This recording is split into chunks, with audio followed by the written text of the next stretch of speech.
town in South Wales, Manic Street preachers were pissed off with nowhere to go. Playing in a band seemed the only way out, and by their third London gig, they were attracting the attention of the British music press. A major record deal followed soon after, and fame and fortune now beckon, but the Manics keep their feet firmly planted in the reality of everyday life.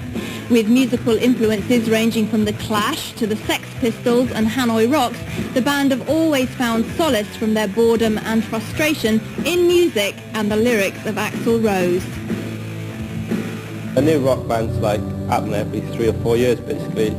With that type of destruction, I think Guns N' Roses presented a lifestyle, that was completely on the edge and completely bored with everything. They had every toy in the world, but they were still bored with it. And it's the same from the Who and the Pistols. It's just like a progression, and we're 92's progression. Then smashing his guitar really early on when we were young, just seemed so frustrated and bored. Just because everything you do when you're young, something's there to stop you from doing what you want. And when we got on stage for the first time, it just seemed like such a release to get rid of all our frustrations as well. Yeah, I mean, we're never really excited by a lot of those Los Angeles bands because their lifestyle was so divorced from ours. They were having a good time every single day, and we were we just woke up and we know we had 24 hours of nothing to do every single day, and we just sat around and watched TV and videos. And those kind of really glam LA bands never really appealed to us at all. Much more interested in Iggy and the Stooges. I think we just typical of the way rock music has got to go. I mean, most music just regurgitates itself every couple of years. There's nothing you can really do that different or innovative. But, we're just not singing about what most other rock bands are singing about.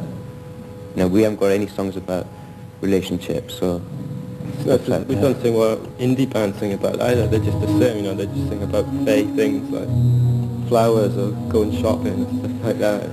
We just sing totally what we feel. I think we're the most honest band in the world, and that's why people are scared of us. They think we're going to be ogres and be obnoxious, but it's not. It's just because we say what we think. We're going to do a double album. We're better than any other band. But I don't think we've ever felt pressure. We sort of had to do it because we came from such a tiny place.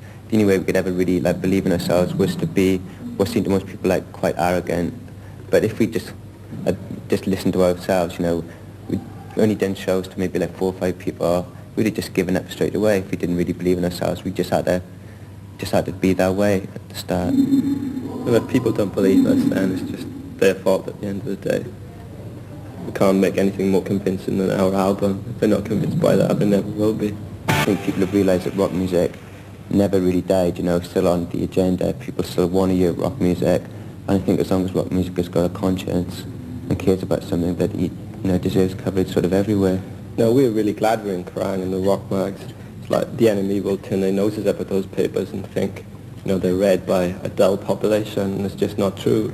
Rock fans are just as intelligent as indie fans, if not more so. We just want to cross over as much as we can. Our album went straight to #1 on the Kerrang heavy metal chart, and that gives us more of a thrill than it ever did reaching #1 in the indie chart.